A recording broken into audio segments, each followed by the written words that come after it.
True summer vacation horror story. Trapped in a desert town that shouldn't exist. It was supposed to be the road trip of a lifetime. A summer vacation across America, the kind of journey siblings dream about. But for Emily and Daniel, what started as a cross-country adventure turned into something dark and unexplainable. A quiet town in the New Mexico desert would twist their sense of direction, warp their logic, and leave them questioning reality itself. This isn't an urban legend or internet creepypasta. This happened. If you're watching, hit subscribe and listen carefully, because this is one summer story that proves sometimes the road you take can take you somewhere you were never meant to go. The road into nowhere. 3 years ago, Emily was 19, freshly out of high school and hungry for freedom. Her older brother Daniel had just graduated from college in California and was ready to head back home to New Jersey. 4 years of living on the West Coast had left him with an entire apartment's worth of belongings: furniture, electronics, books, keepsakes. Selling or shipping them wasn't an option, so he rented a U-Haul truck, loaded everything inside, and asked Emily to join him for the long drive home. For Emily, it was the perfect summer adventure, a cross-country road trip with her brother before life pulled them apart again. They planned to take the scenic southern route, through Arizona, then New Mexico, then Texas, and onward east. It would be a week of deserts, canyons, and long highways stretching toward the horizon. From the start, everything went as planned. They spent a morning hiking through Zion National Park, stopped for photos at the Grand Canyon, and drove through stretches of Arizona so empty and breathtaking that Emily felt like she was inside a painting. The open desert, the blazing sunsets, the radio humming low, everything was calm. But when the map showed New Mexico up ahead, Daniel grew serious. Before leaving California, both parents had warned them, be careful in New Mexico. Don't stop unless you have to. Some towns aren't safe for travelers. Emily had shrugged it off at first, but Daniel took it to heart. He'd read similar cautions on travel forums, stories of scams, stolen vehicles, and strange encounters in forgotten desert towns. Their plan was simple: fill the tank in Arizona, drive straight through New Mexico without stopping, and only rest once they reach Texas. But as often happens on long trips, plans don't always survive the road. The U-Haul wasn't giving the mileage Daniel expected. After hours of driving, the gas gauge dropped faster than it should have. Emily glanced at the dashboard. Less than a quarter tank remained, and the GPS said the next major station was still 40 miles away. Daniel frowned. We'll have to stop somewhere. Emily looked out at the desert, endless sand, a few scattered buildings in the distance, and a highway shimmering with heat. She didn't like the idea. Dad said. I know, Daniel cut in, tapping the steering wheel. But running out of gas out here is worse. 10 miles later, the GPS marked a small town ahead. No name, just a dot-labeled service station. Against their better judgment, they took the exit. The town appeared suddenly, like a mirage taking form. The first thing Emily noticed was how quiet it was. Not peaceful quiet, dead quiet. A handful of low buildings, an empty diner, a hardware store with its windows half covered in dust. No movement, no cars, not even the hum of an air conditioner. The gas station was small and weather-beaten. 2 old pumps, a convenience store attached, a faded sign creaking slightly in the wind. Daniel parked beside one of the pumps and climbed out to refuel. Emily stayed in the truck, glancing around. A few locals stood near the storefront, 3 men and an older woman. Their faces were unreadable, sun-worn, and still. When Emily's eyes met theirs, they didn't look away. One man leaned against the wall, cigarette burning low, gaze locked on her like he was studying every detail. Her stomach tightened. When Daniel returned to the driver's seat, she whispered, "They're staring." He shrugged. "We're driving a U-Haul with California plates. Small town curiosity." He tried to laugh, but it came out thin. After paying, they pulled out, ready to find the highway again. The map on Daniel's phone showed a single road looping back toward the interstate. Simple enough. He took the first turn, followed the GPS voice. Turn right in 300 feet. But when they turned right, the road curved unexpectedly, then ended in a dirt lot behind a mechanic's shop. Daniel reversed, tried another street. Same result.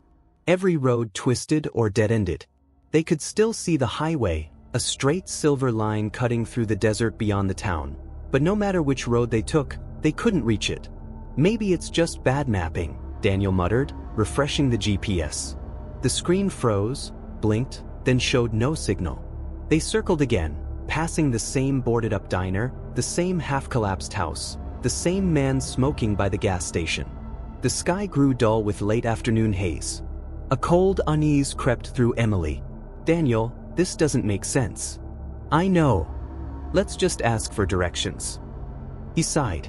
"Fine." They drove back to the gas station. The man with the cigarette was gone. Inside, a clerk stood behind the counter, middle-aged, with a friendly enough smile but sharp eyes that didn't match. Daniel explained they were trying to get back to the highway. The clerk nodded slowly and began giving directions. But the route he described made no sense. 17 miles away, through side roads, into the desert, then a loop around a small ridge before finding the on-ramp. Daniel frowned. "Why so far? The highway's right there." The clerk's smile didn't fade. "Trust me, this is the only way back. You go any other route, you'll just circle around." Emily watched from the truck as Daniel thanked him reluctantly and walked out. His expression was grim. "Something's off," he said as he climbed in. "That guy really wanted us to take that road." "Then don't." "I'm not." Daniel drove slowly down a side street, pulled over under a flickering streetlight, and shut off the engine. They sat in silence. The sun was sinking behind the hills, casting long shadows across the cracked pavement. Emily's hands trembled slightly. She didn't know if it was fear or exhaustion. That was when a rumbling noise approached. A dusty pickup truck rolled beside them, window down, the driver a middle-aged man with tan skin and a baseball cap pulled low. He called out, "You folks lost?" Daniel hesitated, trying to find the highway. "Which way you headed?" Daniel repeated the directions the clerk had given. The man's expression changed instantly. His tone dropped. "You can't go that way," he said firmly. "That road runs straight through cartel territory. Ain't no on-ramp out there, just bad land and worse people. Follow the old service road on the north end instead. That'll get you back safely." He gave quick directions, then added, "You're lucky I saw you. People disappear taking that other way." Before either of them could respond, he rolled up his window and drove off. Emily stared ahead, heart pounding. Daniel started the engine without another word. They followed the new directions. A mile outside of town, the pavement gave way to gravel. A hidden turnoff appeared beside a rusted fence. Daniel steered onto it. The road wound uphill, rough but drivable, and after several tense minutes it merged into a wide asphalt lane. Up ahead, the glowing green sign, Interstate 40 East. They were back on the highway. Neither of them spoke for a long time. Only when the desert stretched wide again, miles between them and that strange town, did Daniel exhale. "That clerk was sending us into the middle of nowhere," he said quietly. Emily nodded, staring out the window. "I don't think we were supposed to leave." The long way home. Back on the open road, the siblings tried to shake off what had happened. But the memory lingered like a weight pressing down on them. The highway rolled endlessly, yet the feeling of being followed clung to their minds. Emily kept glancing in the side mirror, half expecting the same dusty pickup to appear again. They stopped at a rest area just inside Texas. The neon lights felt unnaturally bright after the gloom of that town. They bought coffee, stretched their legs, tried to laugh about it. But the laughter sounded forced. "Maybe it was just confusion," Emily said finally. Daniel shook his head. "No, that clerk wasn't confused. He knew exactly where he was sending us." The rest of the journey to New Jersey became mechanical. Drive, refuel, sleep, repeat. The excitement that once filled the trip was gone. Each new town felt suspicious. Every gas station felt like a potential trap. Emily avoided small roads altogether. When they finally reached home, their parents were waiting with open arms. "You made it," their mother cried. Emily smiled, but the smile didn't reach her eyes. They didn't tell their parents everything that night, just that they'd gotten lost in New Mexico and met some strange people. But privately, both knew something darker had occurred. Over the next few weeks, Emily found herself replaying the entire experience in her mind. It wasn't just the people or the roads that didn't lead anywhere. It was the atmosphere, the emptiness that felt alive, the stillness that seemed to observe them.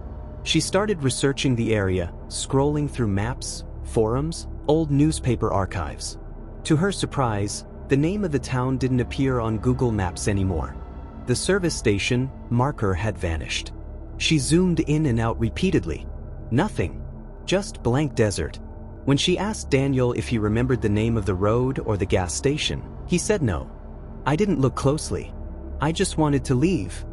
A month later, Emily posted anonymously on a travel discussion board, describing what had happened. She received dozens of replies.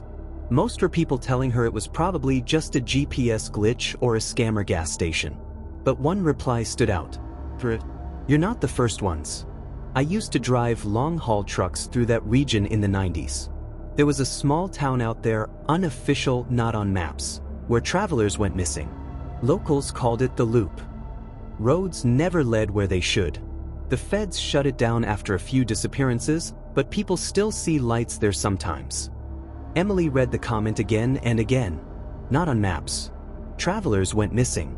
She tried to verify it, but there were no concrete records, only whispers on old message boards and a single archived article about a pair of missing travelers last seen near a temporary gas stop off Route 54 in 2002. That night, Emily dreamed of driving through that same town. In the dream, she could see the highway just ahead, but every turn brought her back to the gas station. The same man stood outside, cigarette burning, waiting. She woke up shaking. Years have passed since that trip, but neither sibling forgot it. They laugh about it sometimes when retelling the story to friends, how they nearly drove into cartel territory because of a shady gas clerk. But underneath the laughter is a quiet truth neither of them voices aloud. They both know it wasn't just a wrong turn. Something about that town wasn't right. Once, a year after the incident, Daniel drove that same route again, this time alone for work. He told Emily he'd tried to find the town, just out of curiosity. It's gone, he said. Nothing there but sand and broken asphalt. She didn't ask him if he was relieved or disappointed. Some places, once you leave them, you're not supposed to go back. Today, Emily avoids long road trips entirely. When friends suggest driving vacations, she politely declines. I'm more of a flyer now, she says with a smile that hides the truth. She never told them why. There are still moments, though, driving through quiet suburbs or empty rural roads, when she catches herself watching the horizon, half expecting a flickering gas station sign to appear, a familiar dusty lot, a man leaning against a wall, cigarette glowing faintly in the dark. And sometimes, late at night, she dreams of that town again. Except in those dreams, she never finds the highway. The road just keeps looping, endless and silent, until dawn. Not every horror story comes from the imagination. Some are found on empty highways, under desert suns, in towns that vanish from maps. Emily and Daniel's experience remains one of those chilling true-life mysteries that defy logic, a reminder that the real world can be stranger and scarier than fiction. If this story kept you on edge, hit the like button, share it, and subscribe for more true horror retellings. Because sometimes, the next nightmare isn't a ghost or a monster. It's a road that looks safe until you drive it.